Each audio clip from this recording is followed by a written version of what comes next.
Imagine holding a warm cup of tea. Steam rises slowly. The aroma is calm, comforting, familiar.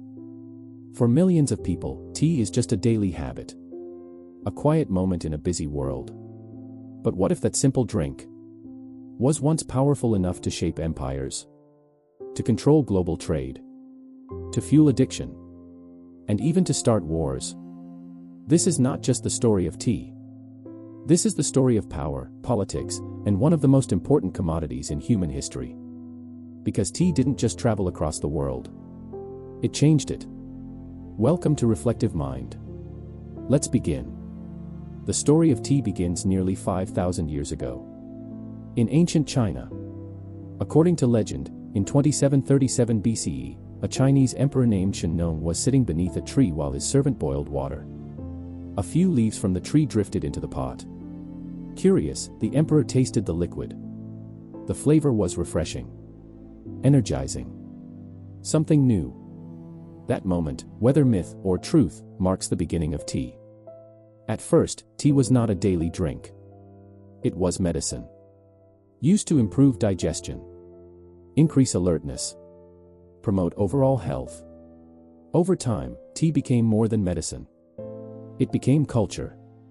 In China, tea drinking turned into an art, a ritual, a philosophy. It was about balance, calmness, presence. But what began as a peaceful tradition would eventually become a global obsession. As centuries passed, tea spread across China. Farmers began cultivating tea plants. Merchants began trading it.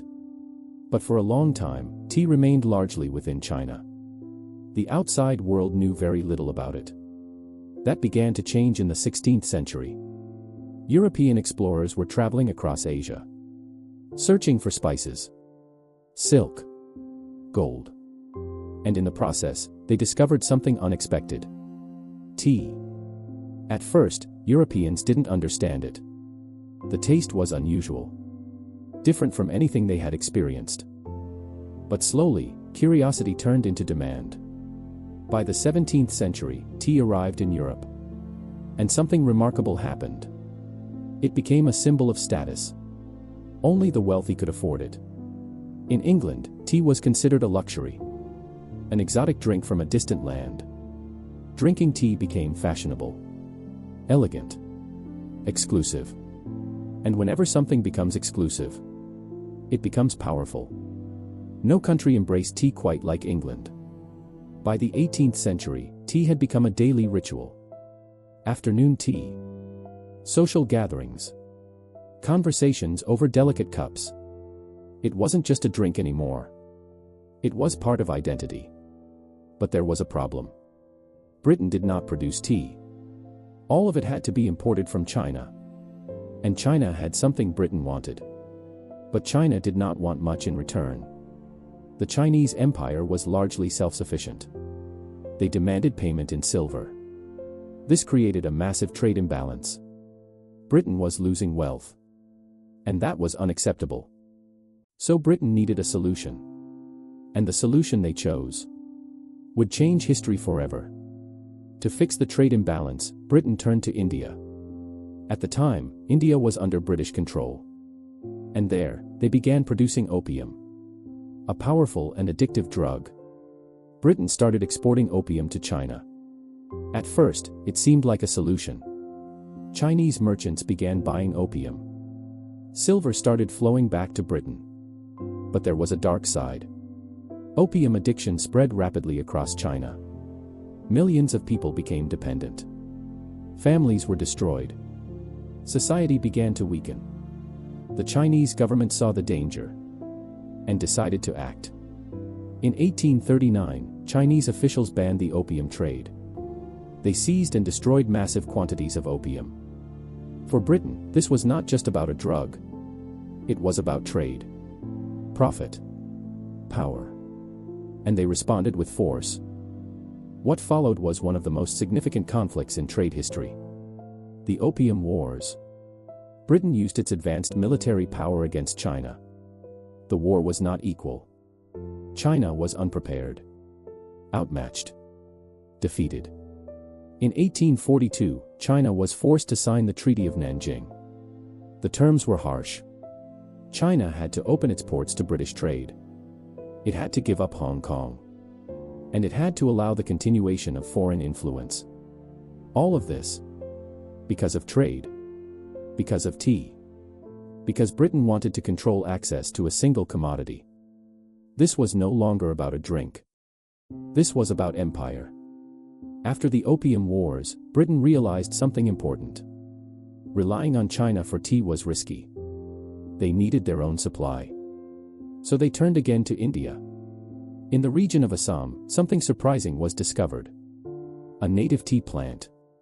Britain began cultivating tea in India. But there was a problem. They didn't fully understand how to grow and process it. So they did something bold. They sent a man named Robert Fortune to China. His mission? Steal tea knowledge. Disguised as a Chinese merchant, Fortune traveled through tea regions. He learned the secrets of cultivation, harvesting, processing. And then he smuggled tea plants and expertise back to India. It was industrial espionage. And it worked. Soon, India became a major tea producer. Then Sri Lanka followed. China's monopoly was broken. And tea became more accessible than ever before. With new supply came lower prices. Tea was no longer just for the rich. It became a drink for everyone. Workers, families, communities. In Britain, tea became essential. Factories even introduced tea breaks. A moment to rest, recharge, continue working. Tea wasn't just culture anymore. It was part of the economic system. At the same time, tea spread across the world. From Europe to the Middle East. From Russia to Africa. Every region developed its own style. Its own traditions. Its own rituals. Tea adapted. It evolved. It became global. But tea's influence didn't stop there.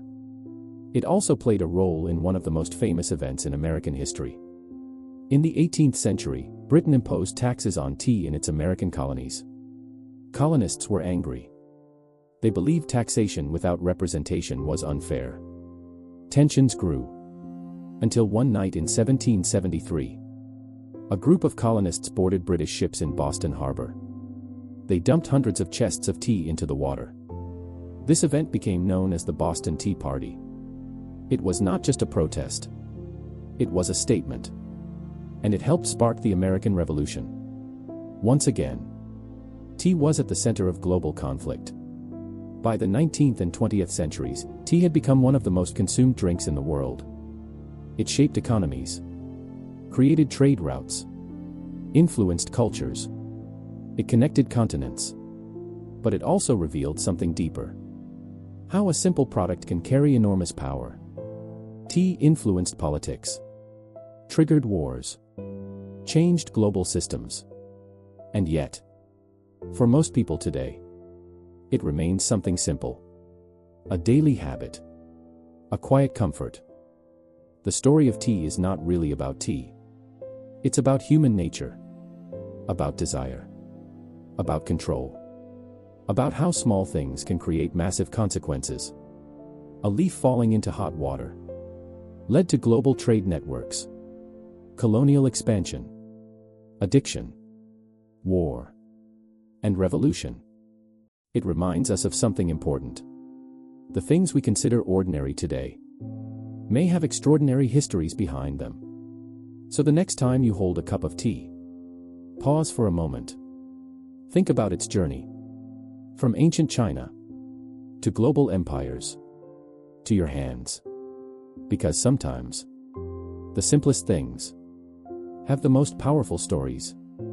If this story made you think differently, if it showed you how deeply history connects to everyday life, then this is what Reflective Mind is all about.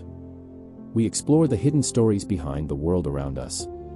Stories of power, history, transformation. If you enjoyed this video, make sure to subscribe, like the video, and tell me in the comments, what story should we explore next? Until next time, Stay curious.